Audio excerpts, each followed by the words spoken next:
हमारे और आपके पुरखों ने कुछ अद्भुत कविताएं लिखी। यही कोई 3-4 हजार साल पहले। हम इन्हें वेद के नाम से जानते हैं। हमारे पुरखों की लिखी एक कविता का एक टुकड़ा है मनुर्भव। मनुष्य बनो। कैसे बने मनुष्य? रास्ते बताए गए। 4 चीजों को साधना है: धर्म, अर्थ, काम और मोक्ष। धर्म की बात नहीं करूंगा, जानकार नहीं हूं। आज अर्थ की बात करूंगा क्योंकि आज मेरे देश की जीडीपी के आंकड़े आए हैं। कोरोना और लॉकडाउन से कितनी नौकरियां, कितने लोगों की आमदनी घट गई, कितने घरों में कितनी मुश्किल से चूल्हा जल रहा है। जो भुगत रहे हैं उनको पता है, जिनके पैर में बीमारी पड़ रही हैं वही जानते हैं इस पीड़ा का अर्थ। पर शायद सरकार को लोगों की परेशानियों से अर्थव्यवस्था की सेहत नहीं समझ आती। सरकार के लिए अर्थव्यवस्था का थर्मामीटर है जीडीपी। कोरोना में कितनी गिरी हमारे देश की जीडीपी, ये बात आज खुद केंद्र सरकार ने, नरेंद्र मोदी सरकार ने बता दी। सरकार के नेशनल स्टैटिस्टिकल ऑफिस यानी कि एनएसओ ने जीडीपी के आंकड़े जारी किए हैं। वित्त वर्ष 2020-21 की पहली तिमाही यानी अप्रैल 2020 से लेकर जून 2020 तक की जीडीपी के आंकड़े आए हैं और जैसी आशंका जताई जा रही थी ये उससे भी खराब आंकड़े हैं। पहली तिमाही की जीडीपी -23.90% है। आपने सही सुना, जीरो से नीचे माइनस में 23.97। ये हमारी अर्थव्यवस्था का कॉन्ट्रैक्शन है। अंग्रेजी का शब्द है, हिंदी में बता देता हूं। हमारी अर्थव्यवस्था सिकुड़ गई है। प्रतिशत में कई दफा बातें समझ में नहीं आती, उनका वजन यूं दिमाग में टकराता नहीं तो रुपयों की भाषा में समझते हैं। 3 महीने में देश की कमाई में 8 लाख करोड़ का घाटा हुआ है। बीते साल से तुलना करते हैं, चीजें तुलनात्मक होती हैं। एक और विद्वान बुजुर्ग साइंटिस्ट बता गए हैं थ्योरी ऑफ रिलेटिविटी में। तो बीते बरस अप्रैल से जून वाली पहली तिमाही में देश की जीडीपी 35,35,000 करोड़ के लगभग थी। इस तिमाही में 26,89,000 करोड़ रह गई है। अमूमन जीडीपी बढ़ती है लेकिन इस बार सिकुड़ी है। अब रुपयों का हिसाब हो गया। यह भी अगर नहीं समझ आया तो यूं समझिए कि पिछले 40 साल में पहली बार किसी भी पैमाने के हिसाब से देश की जीडीपी नेगेटिव हुई है। कितनी बुरी खबर है ये समझने के लिए पहले हम ये समझ लें कि जीडीपी होता क्या है। ये शब्द बार बार हमारी जिंदगी में आता है। अखबार पढ़ते हैं तो आर्थिक वाले पन्ने पर आता है। अगर शेयर में कुछ पैसा लगा रखा है तो बार बार पट्टी पर लिखा आता है। विद्वानों की जबान पर आता है, नेताओं के भाषण के उस पैरा में आता है जिस पर ज्यादा ध्यान नहीं जाता। लेकिन असल में जीडीपी वो शय है जो हमें भरपूर समझनी चाहिए। हिंदी में जीडीपी को कहते हैं सकल घरेलू उत्पाद। अब सकल एक कीवर्ड है। सकल का मतलब सभी, घरेलू मतलब हमारे घर से संबंधी, हमारा घर, हमारा देश, और उत्पाद का मतलब उत्पादन, प्रोडक्शन।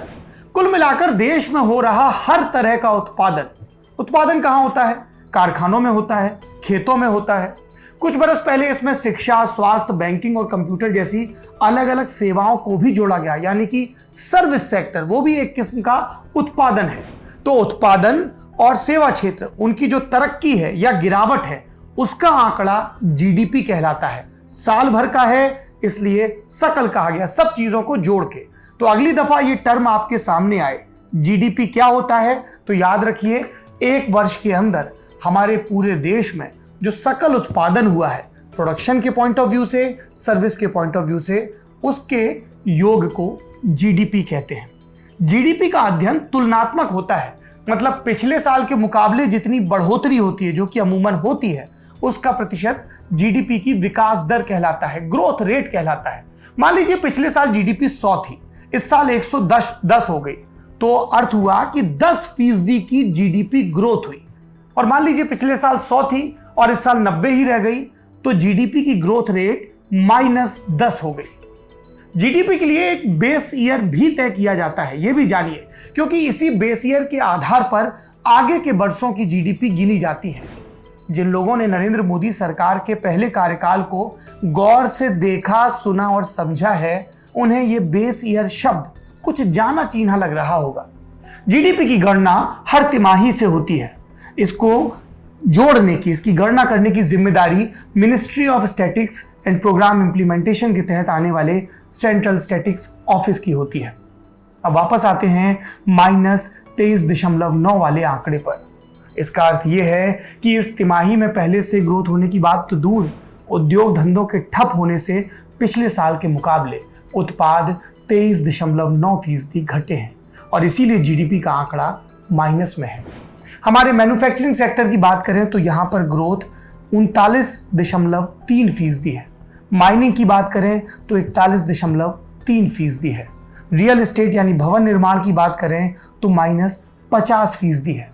ये 3 सेक्टर वो हैं जिनमें जो औसत आई है गिरावट, उससे कहीं ज्यादा की गिरावट है। बहुत सारी नौकरियां गई हैं, बहुत सारी कमाई आई है।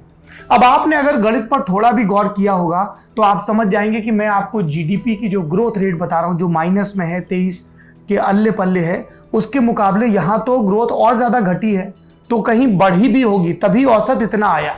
कहां पर बढ़ी है? एग्रीकल्चर सेक्टर में। इसकी ग्रोथ पिछली तिमाही की 3% के मुकाबले 3.4% हो गई है। दशमलव में बढ़ोतरी कम है, लेकिन ओवरऑल आंकड़े को कुछ कम बुरा बनाने का योगदान देश के किसानों ने, देश के कृषि सेक्टर ने दिया है। और ऐसा नहीं है कि जीडीपी का आंकड़ा आने के बाद ही हमें पता चला हो कि बड़ा खराब हो गया। आरबीआई की एनुअल रिपोर्ट पिछले दिनों आई थी। ललन टॉप शो में हमने आपको विस्तार से इसके बारे में बताया था। इसके इकोनॉमी पर नजर रखने वाली एजेंसी ने ग्रोथ रेट के माइनस में जाने के संकेत दे दिए थे। जब लॉकडाउन की मियाद बढ़ाई जा रही थी तब भी रघुराम राजन समेत कई बड़े अर्थशास्त्रियों ने इस बात के लिए आगाह किया था कि लॉकडाउन वाले कदम खतरनाक साबित होंगे। कई अर्थशास्त्री तब भी अर्थव्यवस्था को शुरू करने की सलाह दे रहे थे, लेकिन सरकार का फैसला यह था कि जान है तो जहान है, पहले अपने लोगों की जान बचा लें और उसके बाद जहान बचाएंगे, जीडीपी बचाएंगे। जान कितनी बची, कोविड पर कितना कंट्रोल हुआ, आंकड़े आपके सामने हैं और आंकड़े अब जीडीपी के भी आ गए हैं। 28 अगस्त, कुछ ही रोज पहले जीएसटी काउंसिल की बैठक हुई थी। एक बार फिर से ललन टॉप शो का जिक्र करूंगा, हमने आपको विस्तार से बताया था। इस मीटिंग में क्या हुआ था? कोरोना के दौरान जीएसटी की कमाई और इसके चलते हुआ घाटा, इसके बारे में वित्त मंत्री निर्मला सीतारमण ने टिप्पणी की थी। टिप्पणी विस्तृत थी। हमारा देश जुमलों को पसंद करता है, तो उन्होंने वित्त मंत्री के एक शब्द को, एक जुमले को पकड़ लिया। ये जुमला था एक्ट ऑफ गॉड।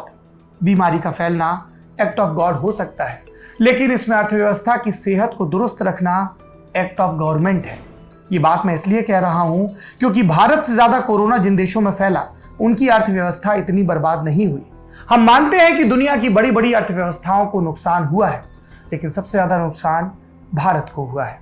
बाकी देशों में कितना नुकसान हुआ आप इस ग्राफ से सुनिए, समझिए। ये आपको स्क्रीन पर नजर आ रहा है। भारत की जीडीपी -23.9। इसके बाद यूके की जीडीपी है, यूके की जीडीपी है -20.4। फ्रांस की -13.8। इटली की -12.4। America, United states of America, जहां सबसे ज्यादा कोरोना के मामले, उनकी जीडीपी की सिकुड़न -9.5। जीडीपी के इन आंकड़ों को और कैसे पढ़ सकते हैं? क्या डर है इनके, क्या सबक है इनके? हमें तो सब नहीं पता, हमने जाना अर्थशास्त्रियों से। आप भी सुनिए और ध्यान से सुनिए, क्योंकि मामला हमारी और आपकी जेब की सेहत का है, देश की आर्थिक सेहत का है। कोविड का लॉकडाउन शुरू होने से पहले जिस तिमाही का आंकड़ा आज हमारे सामने है, इससे ठीक पहले विकास दर 3% थी। तो आपको अगर ये ग्रोथ लेकर आना है तो इसका मतलब ये है कि हर तिमाही में करीब भारत की ग्रोथ रेट 29 से 30% होनी चाहिए। और इसलिए जो पहला आकलन हमारे पास आ रहा है, अभी सरकार इसके बारे में नहीं बता रही, पर जो पहला आकलन एजेंसियों से आना शुरू हुआ है, जो नंबर हम क्रंच कर रहे थे अभी बैठे हुए आपसे बात करने से पहले, उस नंबर क्रंचिंग के हिसाब से भारत के अगले 3 क्वार्टर नेगेटिव ग्रोथ में जाने का पूरा खतरा है। मतलब भारत की ग्रोथ पूरा साल नेगेटिव ग्रोथ में जाएगा, नकारात्मक ग्रोथ में जाएगा। इसको डी ग्रोथ कह सकते हैं, इसको माइनस कह सकते हैं, क्योंकि अब हमारा लक्ष्य ये नहीं कि ग्रोथ हो। समझना जरूरी है कि हमारा लक्ष्य पहले हम 0 तक तो पहुंचे हैं, पहले हम 0 का लेवल तो पार कर लें, पहले वो जो हम 24 फुट के गड्ढे में हैं वहां से निकल के जमीन पर आ जाएं, फिर वहां से ऊपर चढ़ने की प्रक्रिया शुरू होगी, फिर पॉजिटिव ग्रोथ की प्रक्रिया शुरू होगी। और इसे खींच कर लाने की लागत बहुत ज्यादा है। अनऑर्गेनाइज सेक्टर का हिस्सा इसमें शामिल है, क्योंकि जीडीपी हमेशा पूरे प्रोडक्शन को कैच करता है। आपके अर्थव्यवस्था में कोई भी उत्पादन हो रहा हो, इनकम के लेवल पे स्थितियां खराब हैं, लेकिन अनऑर्गेनाइज सेक्टर में सेक्टर वाइज तो मंदी ज्यादा हो सकती है, पर जब आप कहते हैं मैन्युफैक्चरिंग, और मैन्युफैक्चरिंग की ग्रोथ मान लीजिए करीब 39% या 40% नेगेटिव है, तो उसमें सारा मैन्युफैक्चरिंग शामिल है, क्योंकि जो नया जीडीपी के आकलन का तरीका है उसमें टैक्सेशन और उत्पादन बाकी सारी चीजें शामिल होती हैं। तो ये गहरी ये गिरावट उन क्षेत्रों को समेटती है। हाँ, इनकम लॉसेस को नहीं समेटती, नौकरियों के लॉसेस को नहीं समेटती, लेकिन उसे समझने का हमारे पास सिद्धांत तरीका है, क्योंकि भारत के जो 4 सबसे ज्यादा नौकरियां देने वाले या रोजगार देने वाले क्षेत्र हैं, उनमें एक एग्रीकल्चर सबसे बड़ा क्षेत्र है। एग्रीकल्चर में 3.5% की ग्रोथ रेट। आप देखिए एग्रीकल्चर की ग्रोथ रेट के बाद भी हम 23-24% की मंदी में है। अगर एग्रीकल्चर भी माइनस में होता या 1-2% की ग्रोथ रेट होती, तो हम शायद 26 से 27% की मंदी में चले गए होते, कॉन्ट्रैक्शन में चले हुए होते। लेकिन इसके एग्रीकल्चर के बाहर कंस्ट्रक्शन, माइनिंग, मैन्युफैक्चरिंग और सर्विसेज, ये 4 बड़े एरियाज हैं जहां पर सबसे ज्यादा उत्पादन भी होता है, नौकरियां भी मिलती हैं। उनके आंकड़े इस तिमाही के जो आंकड़े हैं उससे समझ में आ रहा है कि सब जगह 25%, 30% से ज्यादा की डी ग्रोथ है या कॉन्ट्रैक्शन है। तो मुझे लगता है कि इसमें वो सारे सेक्टर भी शामिल हैं जहां पर काम धाम बंद रहा है, कारोबार नहीं हुआ है, क्योंकि वो कहीं ना कहीं इसमें रिफ्लेक्ट होता है। देखिए, एक तरह से अगर आप देखें, जो प्रेडिक्शंस जो हो रहे थे वो 40, 45, 46% तक के प्रेडिक्शन थे कॉन्ट्रैक्शन जीडीपी का। तो उस हिसाब से अगर आप देखें तो ये काफी सुधार है जीडीपी में। लेकिन अगर आप जो दुनिया भर की ग्लोबल इकोनॉमीज है, बड़ी से बड़ी इकोनॉमीज जो दुनिया में है, उनसे आप कंपैरिजन करें तो हमारा सबसे खराब प्रदर्शन रहा है अप्रैल जून के क्वार्टर में। अगर आप यूके का देखिए तो 20% के करीब 20.4% उनकी इकोनॉमी श्रिंक हुई है। फ्रांस की हुई है 13-13.5%, इटली की हुई है 12-12.5%। चाइना द ओनली कंट्री जिसने की ट्रेंड बक किया है, चाइना की इकोनॉमी ग्रो करी है अप्रैल जून क्वार्टर में 3.2%। उसके मुकाबले हमारी इकोनॉमी 24% श्रिंक करना बहुत बड़ा झटका है इकोनॉमी के लिए। 2 लाख करोड़ की इकोनॉमी है अगर, तो आप सोचिए एक क्वार्टर में 50 लाख करोड़ के करीब, 50,000 करोड़ के करीब उसका इकोनॉमी होती है। 50,000 करोड़ की अगर हम 25%, 24% श्रिंक कर दें तो 12-12.5 लाख करोड़ की इकोनॉमी वो श्रिंक हो चुकी है। तो उसमें अगर आप देखिए कि जुलाई सितंबर का जो अगला क्वार्टर है, जिसमें कि 2 महीने ऑलरेडी हो चुके हैं आज, उसमें बहुत ज्यादा सुधार आपको नजर नहीं आएगा, क्योंकि लॉकडाउन हुए, फिर खुला, फिर लॉकडाउन हुए। तो उसकी वजह से जो इकोनॉमी का हालात अप्रैल जून में आपने देखे, उससे कोई बहुत ज्यादा बेटर आप इकोनॉमी एक्सपेक्ट नहीं कर सकते जुलाई के सितंबर के क्वार्टर में। इसलिए आप ये आशंका लगाई जा रही है कि हो सकता है कि हमारी एक रिसेशन भारत की अर्थव्यवस्था में ऑलरेडी शुरू हो चुका है। हालांकि इसका फॉर्मल अनाउंसमेंट आप तभी देखेंगे जब जुलाई सितंबर क्वार्टर के किए जाएंगे, जैसे अप्रैल जून के क्वार्टर के नंबर अभी आपको अगस्त के एंड में नजर आए हैं। India was also in a lockdown all through the April to June quarter, with majority of economic activities being restricted. So this print is along expected lines. Just to give a comparison, the United Kingdom, where the lockdown was less stringent than India, if you use the Oxford University's index, India's lockdown was 15% more intense than that of the United Kingdom. I'm using United Kingdom because it's a country that is of similar economic size. The contraction there was 22%. So given the intensity of the lockdown, higher intensity, this is actually along expected lines. But what is important is that India is experiencing a V-shaped recovery after the unlocks have been announced. अब आंकड़े हैं तो आलोचना है। सरकार की आलोचना का दायित्व विपक्ष का। अर्थव्यवस्था और लॉकडाउन को लेकर कांग्रेस के पूर्व अध्यक्ष और सांसद राहुल गांधी लगातार मुखर हैं। एक बार फिर से वीडियो की शक्ल में उनका बयान आया है, सुन लेते हैं। पिछले 6 साल से बीजेपी की सरकार ने असंगठित अर्थव्यवस्था पर आक्रमण किया है। 3 बड़े उदाहरण तो मैं आपको अभी दे देता हूं। नोटबंदी, गलत जीएसटी और लॉकडाउन। आप यह मत सोचिए कि लॉकडाउन के पीछे सोच नहीं थी। यह मत सोचिए कि गलती से आखिरी मिनट पे लॉकडाउन कर दिया गया है। इन तीनों का लक्ष्य हमारे इनफॉर्मल सेक्टर को खत्म करने का है।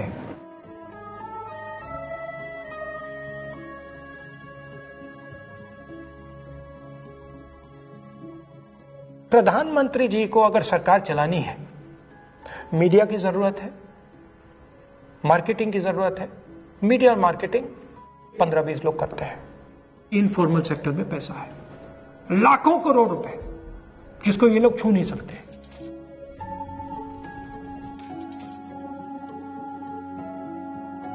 इसको ये लोग तोड़ना चाहते हैं, पैसा लेना चाहते हैं। इसका नतीजा आएगा।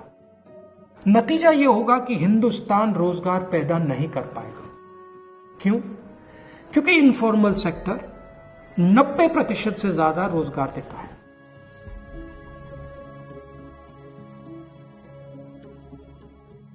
जिस दिन इनफॉर्मल सेक्टर खत्म हो गया, नष्ट हो गया, उस दिन हिंदुस्तान रोजगार पैदा नहीं कर पाएगा। आप ही इस देश को चलाते हो, आप ही इस देश को आगे ले जाते हो और आपके खिलाफ साजिश हो रही है। आपको ठगा जा रहा है और आपको गुलाम बनाने की कोशिश की जा रही है। हमें इस आक्रमण को पहचानना पड़ेगा और पूरे देश को मिलकर इसके खिलाफ लड़ना पड़ेगा। अब सीधी सपाट बात, पूरे लॉकडाउन के दौरान, उसके बाद और कहें तो लॉकडाउन के पहले भी अर्थनीति को लेकर सरकार कंफ्यूज सी दिखी। तय नहीं हो पाया कोरोना कितना खतरनाक है और अर्थव्यवस्था का गिरना कितना खतरनाक। लेकिन अब आंकड़े आ गए हैं तो बच भी नहीं सकते। तो कोई एक्ट ऑफ गॉड कह रहा है, कोई कह रहा है एक्ट ऑफ गवर्नमेंट। और एक बुनियादी सी बात है कि देश का संविधान है, देश में लोकतंत्र है, देश के लोग देश की सरकार चुनते हैं। सरकार को संविधान से शक्ति मिलती है, लेकिन शक्ति के साथ दायित्व आते हैं। सरकार का दायित्व है कि वो देश की अर्थव्यवस्था को संभाले और जनता का दायित्व है कि वो सरकार की जवाबदेही तय करे। जीडीपी के इन आंकड़ों के बारे में, सरकार के इसको सुधारने के प्रयासों के बारे में आपकी क्या राय है, मुखर होकर ज़रूर बताएं, क्योंकि लोकतंत्र के फलने फूलने के लिए ये ज़रूरी है कि संवाद होता रहे। आप देख रहे हैं द ललन टॉक।